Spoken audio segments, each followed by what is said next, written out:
Thank you, Tom, for waking us up with that vibrant activity. I hope you had fun. I hope you met someone new, potentially. And also, if you later on find someone and see what they've written on their name tags as their favorite color combo. Mine is purple and yellow, but that changes. But yeah, welcome to Creative Mornings. For those of you who have never been here before, Creative Mornings is a global breakfast lecture series. And just this morning, there are 24 cities having their own Creative Mornings. So as we speak, Düsseldorf is having their Creative Mornings, and in a few hours, Kansas City and who else? San Francisco is having their events today. And so we are across all of these different cities, 238 to be specific, across 69 countries. And the thing that unites all of the cities all around the world is a manifesto. And that says everyone is creative. Creative life requires bravery and action, honesty and hard work. We're here to celebrate you, to help you make the things that you love. We also believe in the power of community. We believe in giving a damn. We believe in hugs and high fives and celebrating each other. Because we know that we bring people together who are driven by passion and purpose. And we know that change happens neighborhood by neighborhood, city by city.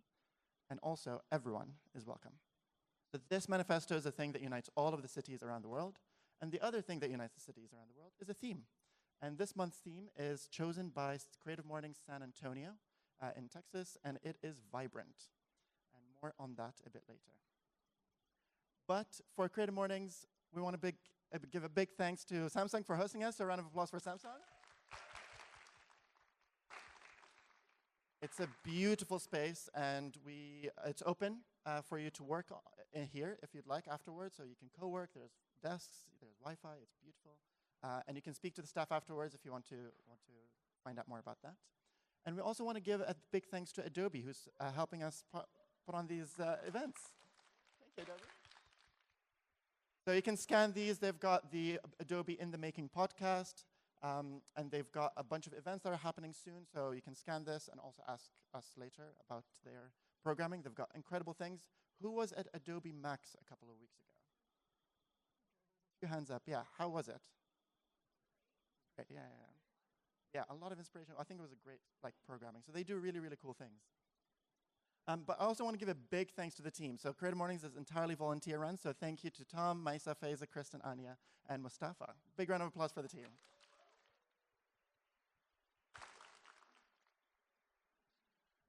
Every month, Mustafa does an illustration for the theme. So to give us a few words about this vibrant illustration, Mustafa, can you please explain? Hello, my name is Mustafa, and not only I give away stickers to everybody, but I'm also a monthly illustrator for every month.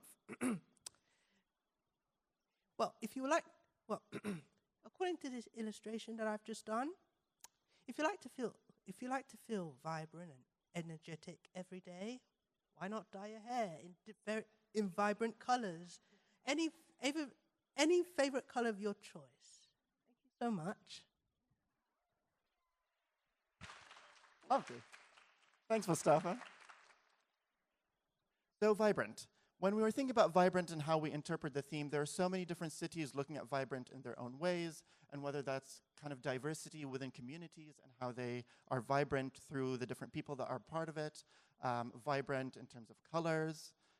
And so when I was thinking about it and we were talking as a team, it's like, I know exactly who I want to bring for this. And it is Emilie Chen. Emilie and I met a few years ago, I think maybe 4 or 5 years ago, and we were working together. And she is someone who has this incredible ability for conceptual design. Like the concepts and the things that she comes up with is super beautiful and vibrant. And what I really enjoyed is that she posts a lot about it. She says, this is my thinking process. This is how I came from point A to point B to point C. And I've always been so enamored by her style and her ability to do this beautiful work. But also she works hard at making design and community also inclusive. So she runs other communities that are fostering women in design.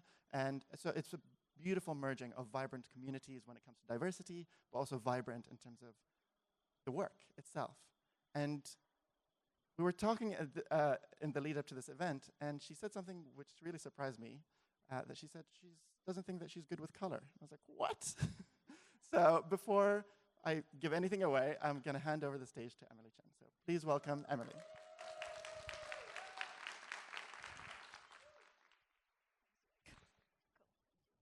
Hi, everyone. Wow, this is a big crowd. I didn't expect so many people so early in the morning. I'm not a morning person myself, so. But thanks, Al, for inviting me. So yeah, I'm freelance graphic designer and art director. As you can tell from the accent, I am French.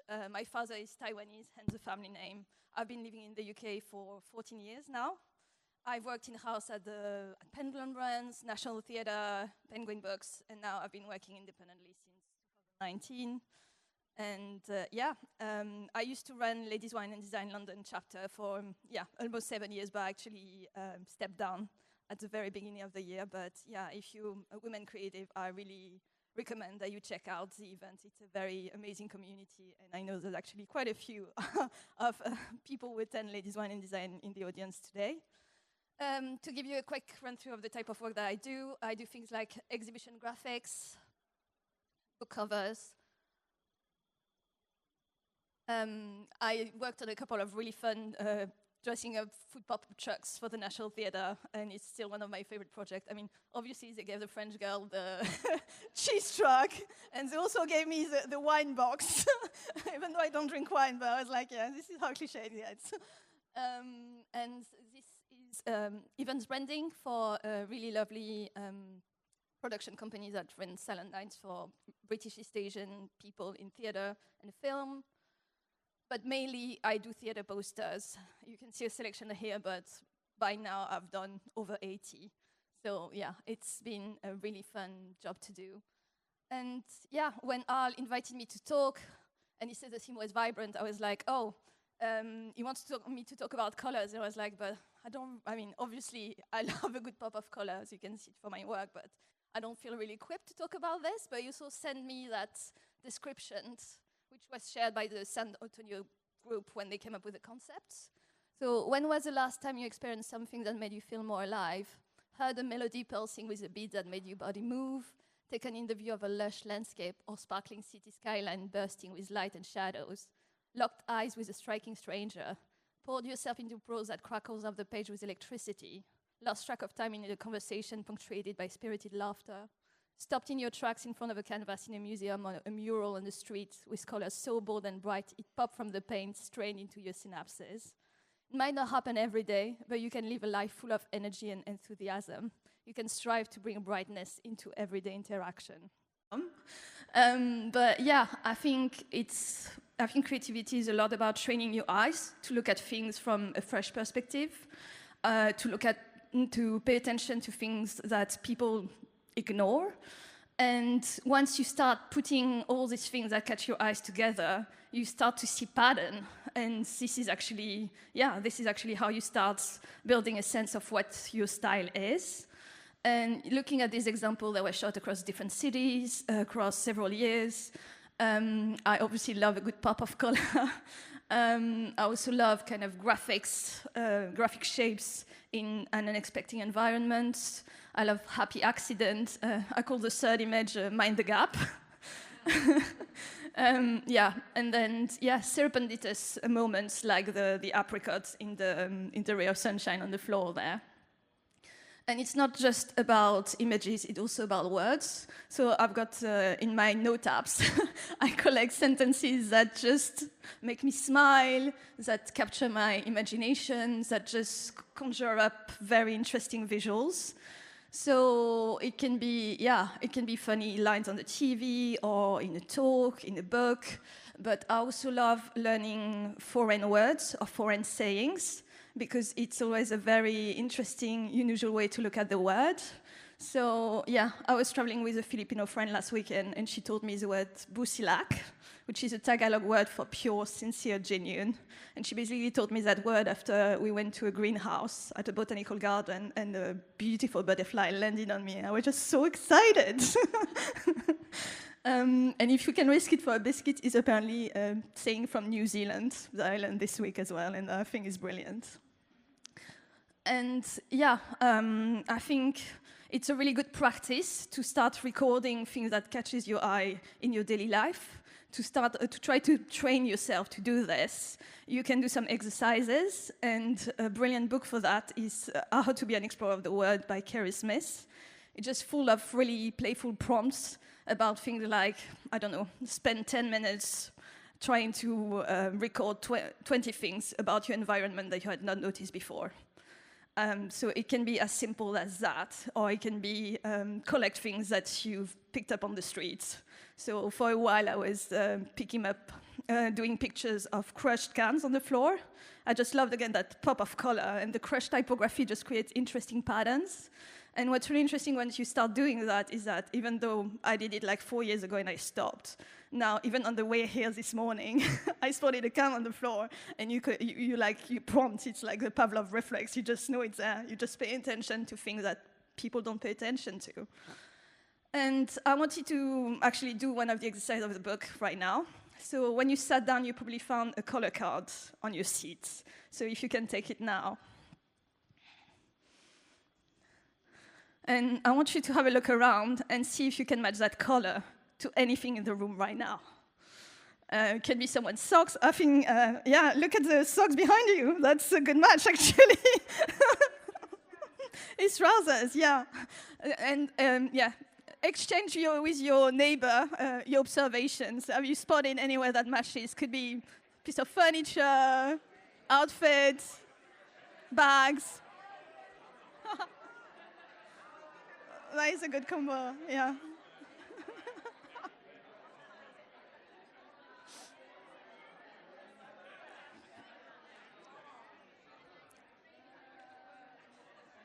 It's a very bright, well, it's not far from my trousers. A bit pinker, maybe.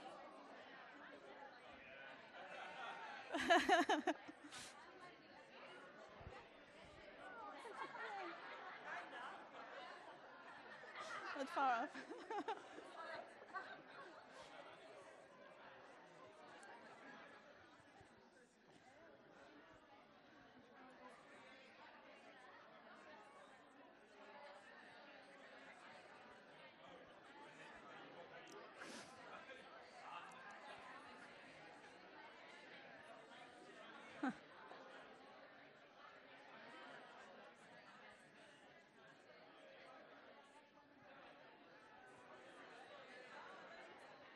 Yeah. Has everyone found at least one match? Are you still looking, Al? Oh, there is a very interesting shade of... Yeah. I think over there... Maybe your dress? Oh, I think over there, that jacket, that's, yeah, that's a pretty close match. Much nicer. Yay. Yeah, that's very good. And you can keep the cards, and I think you can carry on looking for matches in your everyday life. And I think the best thing you can do to remind yourself is to write down your findings. So write a list and be really specific. I mean, one of the advice in the book is to approach this project like a scientist. So you record the date, so for example, yeah, I mean, the book is in black and white, but the bottom tag says sunset 1st of September 2008, which is just a lovely finding. It can be something that's just, a very fleeting moment in the sky. And you start writing down that list, being really specific, and then you start to make interesting and surprising connections. So I've done that exercise myself really quickly. So this is a nice bright shade of yellow, the way I like them. So it reminds me of a baby chick. Reminds me of a lemon meringue pie and a hopeless sweet tooth. And yes, it also reminds me of Penelope Featherington And I think it's actually really intentional that the designer of Bridgerton decided to create a set design, costume design that really match the colors of pastries, cupcakes. It needs to look delicious on the screen. But I also think it's interesting that they dressed up Penelope like a baby chick, because I haven't watched the third season yet. I know it's dropped. I'm going to be on it this weekend. But what's interesting is from the teaser, I gathered that she went through a makeover. And you can see how basically she's gone from the baby chick color to actually really deep, rich emerald color.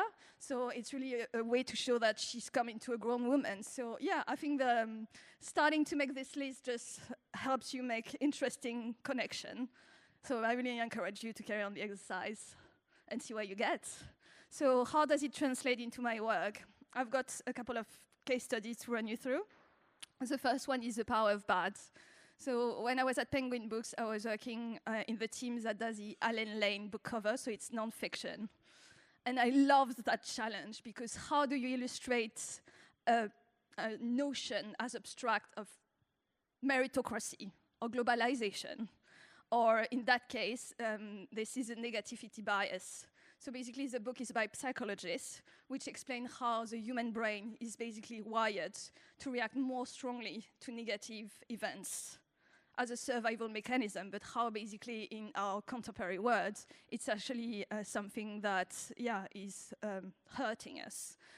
And I'm not going to show you all the covers I designed, because I designed a lot, but I'm going to talk you through a kind of thread of consciousness that I went through up to the final design, which was about working with the weather, because the weather is such a universal, very easily understandable way to talk about positive and negative, sunshine, cloud, sunshine, rain.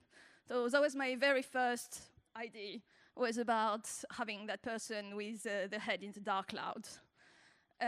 But when you work in nonfiction, they usually don't like to show humans on the covers, because they want to make it universal, and they like to make it more abstract as well.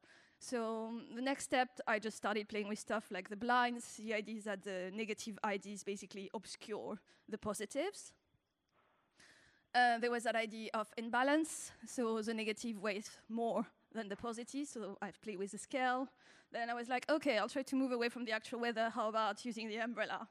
And there's something about that hueless umbrella. But how about if the storm is inside the umbrella?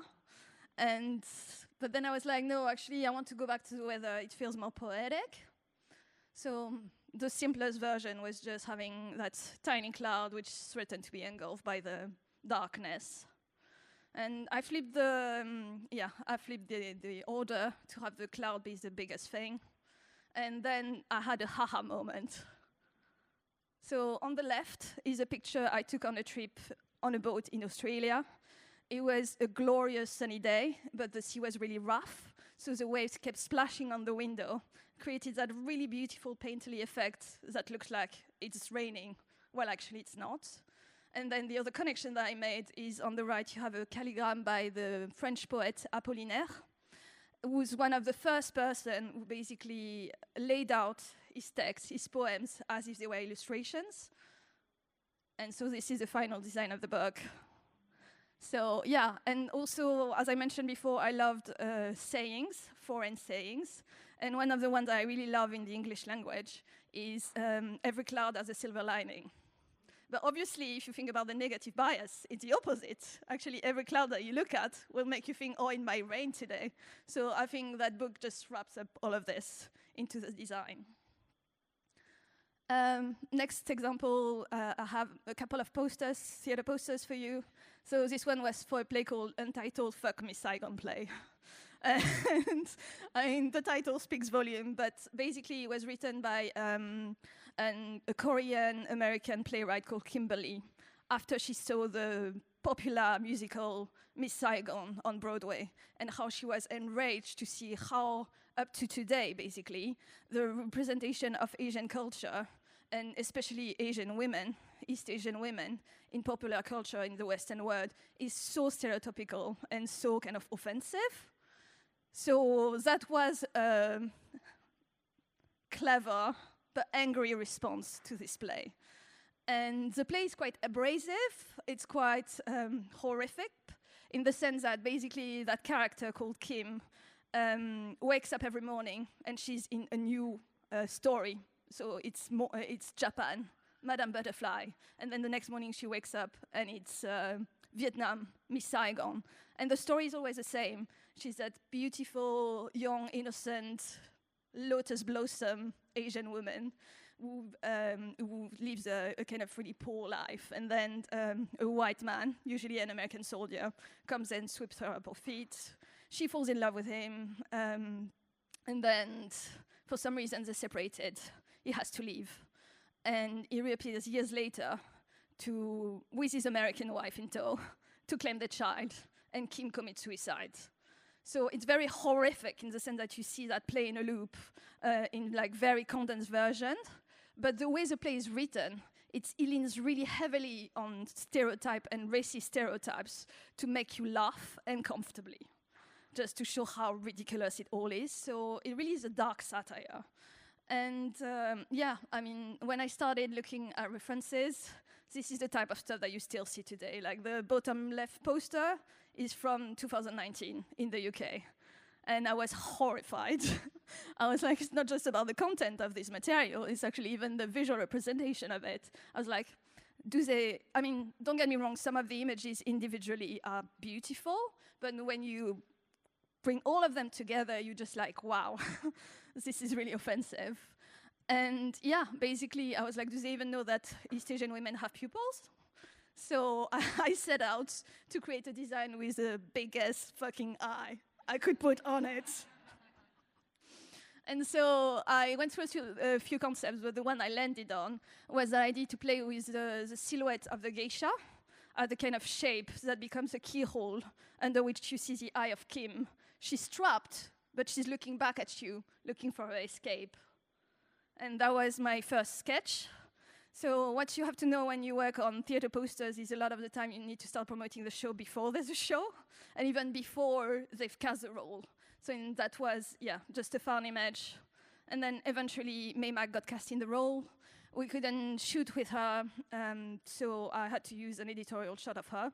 I think she's a bit too smiley to my taste for the story, but I think it's a really strong eye contact, and that is the final poster that we used to promote the show at the Young Vic.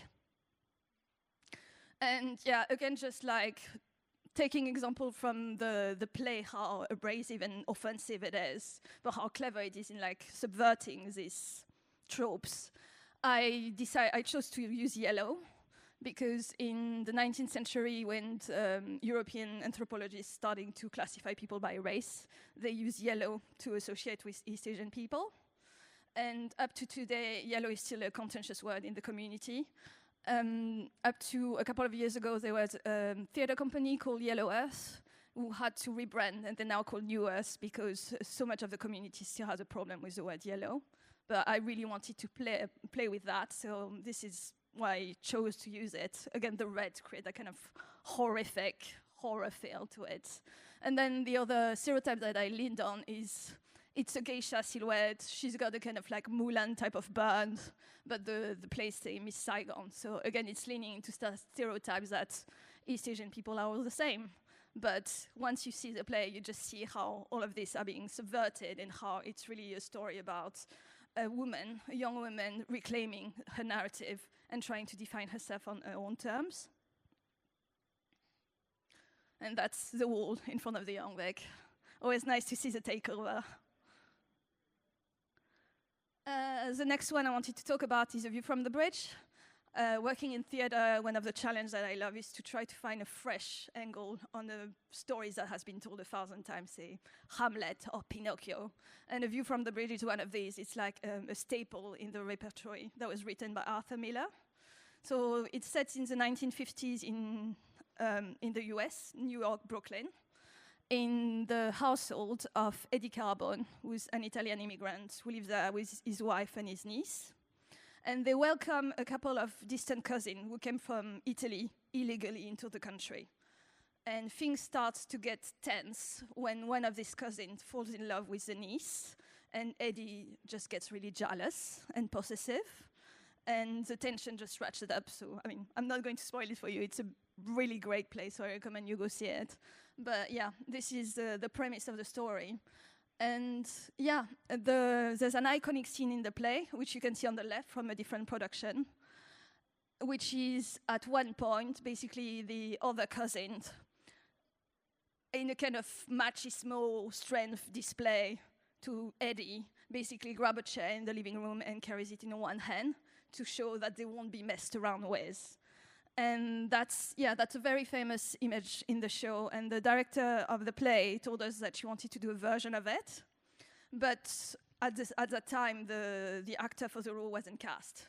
So it was like, how do you show that scene, but find a way to use the model in a way that's abstract the image? And I was working with one of my long-term collaborators, Sebastian Neville, the photographer. And we came up together with the idea to basically shoot the reflection of the man in the water, because that's that sense that it's set in Brooklyn, so at the edge of the Hudson River. And also, when you talk about immigration in the US, the first image that comes to your mind is Ellis Island, the Statue of Liberty. So this is my scamp, where you can see basically the concept that we had in mind. And this is how we shot it. One of the reasons I love working with Sebastian is he's so resourceful. He loves finding ways to capture the image in camera. So basically, we built a really shallow paddling pool lined with bead liners at the bottom to have that pitch black effect. And we play with the lighting to reflect a painted backdrop with the sky. And that's the final image. Captured in camera, guys.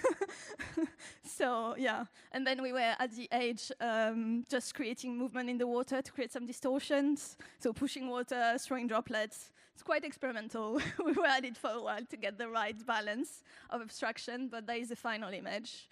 And what's quite lovely as well is the way Sebastian has used that really warm light, which kind of suggests sunset in such a big expanse of blue, but also there's that hint of danger, which I really love, as well as obviously flipping the image, you get that sense of precarious balance. And this is my final poster. I play with the typography to just create that, just reinforce that sense of things that are just about to topple up, basically. And a few lessons I learned from trying to pursue a vibrant creative life. As I'll say at the beginning, well, you might have a look at my work and think, wow, it's really bold, it's really playful, she's so confident. And actually, I do have a lot of insecurities about my weaknesses as a designer. So one of them is color, because I feel like my color palette is really basic. I do like a bright pop of color, but it can come across as childish, which is a feedback I got just a month ago from a client, actually, so I'm not making that up. And it's not always great for accessibility as well, that kind of like really zingy contrast of color type over the background. There's been a time as well where I needed to update the design after it went live because people complained it wasn't quite legible enough. So this is a valid point. The other thing is, for someone who does a lot of photo shoots, I feel like I have very little to contribute when I'm being asked about hair and makeup or styling. And the last but not least thing is, I feel like I'm not a very good designer from a technical point of view. If you look at where posters are right now, what the trend is, especially in movie, but also a little bit in theater, what's in is like hyper-realistic, super sophisticated comps that are done on Photoshop by people that have very high level of Photoshop skills, basically. And I'm just not that person. And sure, I could learn, but every time I've tried to, I always make excuses not to do it, basically, unless I get to a project where there's an effect I really want to pull off, and then I start looking at tutorial. But otherwise, I've got very little interest, as well as not being very good or being very quick at picking it up. So what I'm trying to get at is actually, then I remember that advice that was given to me by a trained engineer friend. Best creative advice you'll ever hear. Put your energy in developing your strength rather than trying to fix your weaknesses. I think that's something we tend to forget. We compare ourselves to other people that are better than us in certain aspects. We worry about the thing that we don't feel we're not good at. But actually, if you double down on the thing that you're naturally good at, this is the best way that you have for your work to stand out. and yeah, to actually also enjoy the work that you produce. So yeah, and if I look at my work, actually, it's quite interesting how basically I ended up building a style, both through obviously kind of aesthetic preferences, but also through working what I perceive as my weaknesses as a designer. So yeah, I'm not very good at color, but I go really bold with that color palette. And then also in terms of being resourceful in my design, it's like I'm not really good at Photoshop, so I'm going to try to find the simplest, more graphic way to represent my ideas. And that means that I'm not for everyone. There are a lot of Western theaters, for example, won't work with me. But the people that I work with, I think, really want to work with me rather than just want the theater posters. And that's a really nice place to be at. The second story I wanted to share, which I call Go Big or Go Home, is actually, if we go back in time, back in 2014, well, 10 years ago, basically, I was working at a place called Penland Brands. It's a group of brands. They own Speedo, Berghaus, Canterbury. They used to do all the shoes for Ted Baker, Lacoste, Kickers. And this is the type of work that I was doing there. So a lot of window displays, retail toolkits, a bit of advertising campaign, packagings, point of sale. And I was there for 3.5 years, and I learned a lot there, but by that point, I felt quite burnt out by it. It's quite repetitive. It's like every year you need to do the back-to-school campaign for Kickers, you need to do the Christmas window for Speedo. So the briefs are really similar. Basically, you need to dress up the conference venue. Yeah, I also felt like I was looking for my purpose in my life because everything that I did was just measured in sales numbers, how many units of shoes or swim trunks or goggles were being sold. And also the main thing is, yeah, the environment had just got toxic. And it was really time for me to move. I had to fight as well. Even though I had 5 years experience at that stage, I had literally just been promoted a midweight because I had fought for it. And I had always had stellar kind of annual review. So yeah, I was starting to look for a new job. I was not getting anywhere. All the recruitment agencies were just pushing to me similar jobs. I was like, I want to do something different. And this is the point where a friend of mine sent me a job ad for a 3 months senior designer contract at the National Theatre. And I was like, wow, that is my dream job. If you know me from before, from uni, stuff like that, like my heroes was Paula Scher because of her work for the Public Theatre in New York. Her posters in the 90s, just iconic. But I felt like I didn't have the right experience. I had just been promoted a midweight. They were looking for senior. They said that they were hoping for someone who had experience in the cultural sector, which I didn't at the time. So I just closed the email and ignored it. But I couldn't stop thinking about it because I was like, wow, this really is an incredible opportunity. So on the very last day of the application, it was a rainy Sunday, I had no plan. I forced myself to apply. I was like, you've got nothing to lose. And I was really surprised. I got invited for an interview, and they gave me a creative task to do. And the creative task was to come up with 2 poster concepts for a new play. And I was like, wow, I'm just going to go all out. I'm going to put everything on the table. And I presented a 360 guerrilla marketing campaign with a giant trampoline installation on the facade. Which, looking back, was really an unrealistic proposal, but I think they were really impressed by how much creativity I was showing and how much willingness I was showing to think outside the box. And basically, they not only offered me the contract, they turned it into a 12-month contract for me. I ended up working there for 4 years, and it obviously completely transformed my career. And yeah, I think I remember how close, every time I remember how close I was to not apply, that's really like boosts my confidence because yeah, for every time that you hold yourself back, maybe you're self-sabotaging. Now I have a new script in my mind where it says, well, you don't have the experience or you're not good enough. I'm like, well, remember that one time you actually went for it and it paid off. And the story doesn't quite stop there. So it was a great time to join the National Theatre because Rufus Norris had just been appointed the new artistic director. It was his first season, and for his first play, he decided to put on an adaptation of a 15th century medieval moral tale about God sending death on us to fetch every man being the title character who stands for humanity, really. And every man gets scared and runs away. And when I was briefed to work on that show, the adaptation wasn't ready. All I had to work from was words from the 15th century.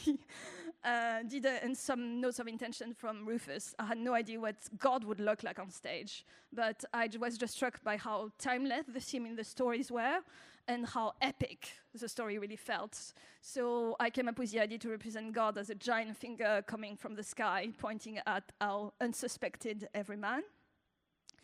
And and then I pitched the idea to say, how about we put the giant finger on the facade of the building? And it's a listed building, so you can't put anything on it. But at the time, the Dorfman Theatre was in renovation, so we had a temporary theatre at the front, and we put the giant finger on it. Even though there was no budget for it, people found the money because they loved the idea so much.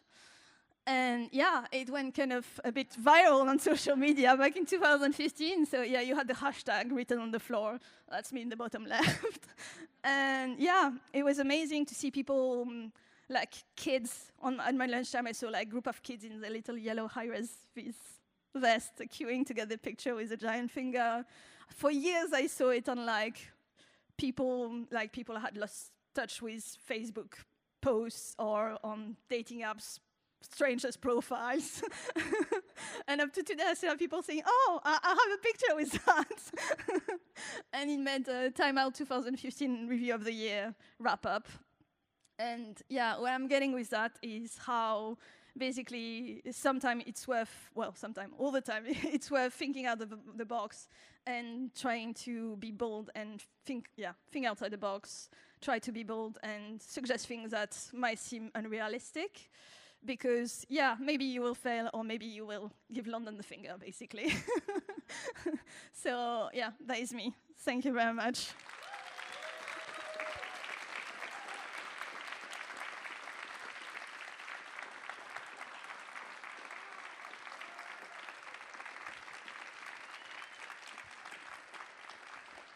And if you enjoy the behind the scenes, the kind of process stories where I share my mood board, my sketches, I do that on Instagram for every new project. So you can follow me on, Spotted by M.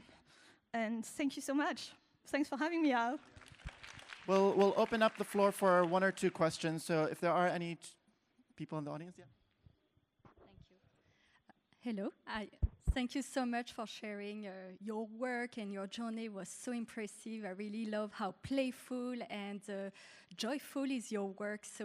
And I especially love your ability to see the magic in everyday encounters and to see the unexpected. Do you have any favorite surrealist artist or author that you like? Because I see Apollinaire. Apollinaire is a genius with words, and just wanted to know. Thank you.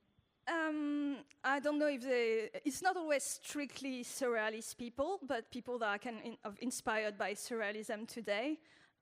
One of my favorite artists, for example, is JR, the street artist. So that I did, for example, one of his most memorable work I find is he took the picture of a toddler, a little Mexican toddler, and blown it up, and she's kind of looking down like this, and he blown it up big and put it on the wall that Trump was building between Mexico and the US. So he's not a surrealist artist, but a kind of surrealist device. So yeah, I find playing with scale is actually always a winner. Yeah. Any other question? Anyone else? Yeah. I am heavily inspired by your talk. Really emotional. Amazing. Thank you so much. National Theatre feels like just such an end goal for people. It's insane. Where do you go from there? What's your next? Do you have another dream client you'd love to work with? Or Well, actually, I left the National Theatre to go freelance, and one of my dreams then was to pursue book cover design, because as a graphic designer, this is kind of, that was my other obsession. I first came to the UK as an intern, and the first person I contacted looking for an internship was David Pearson, who had just left Penguin after doing the iconic Great Ideas Terry's cover. And yeah, so when I left the National Theatre, didn't really have any plans. I was doing little bits of freelance, and I started Well, actually, no. It's quite a nice story. I saw a job advertised at Penguin Books, but Penguin Books is massive. You have lots of different departments and imprints, and I didn't know that imprint. So I contacted David, which had met since in between, and said, do you know these guys? Do you have any advice for me? And he was like, well, it's quite commercial, but I don't know the team well, but I know someone who did, so you should email that guy. So he gave me the email address of that stranger that I'm not going to name. And so I contacted that guy out of the blue saying, well, David has given me your contact details, and yeah, do you have any advice for me? And he was like, don't go there. I have quit because it's not a creative environment. The manager there is not a nice person to work with.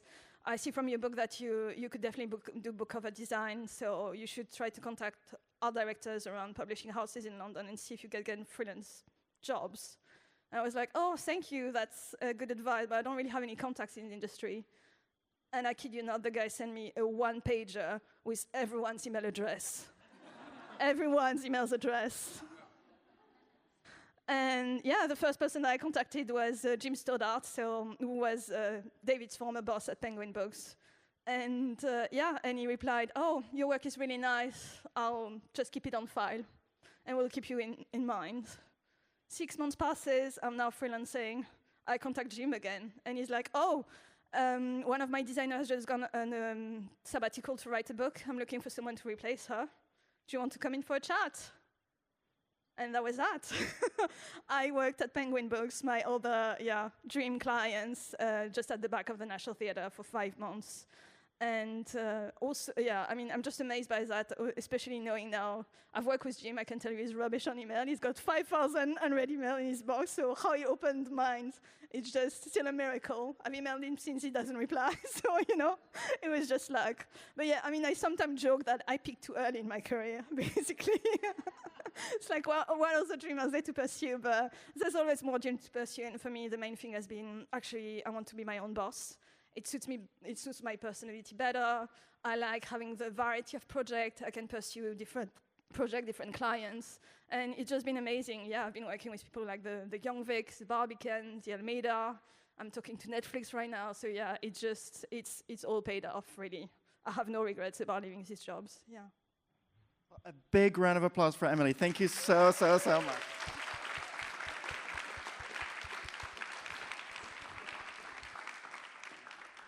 I hope that, Emilie will be hanging around afterwards, so if you have any more questions, you want to chat with her, then we can catch her there, or see Spotted by M. But I hope now you understand why I thought Emilie was perfect for Vibrant. Her work is incredible, and it just has so much life within it. And I really enjoyed the activity as well, where you had to find something. So keep those cards with you for the rest of the day, if you find a color that kind of fits within that. But also, give it to the most vibrant person in your life. And bring them next time to Creative Mornings.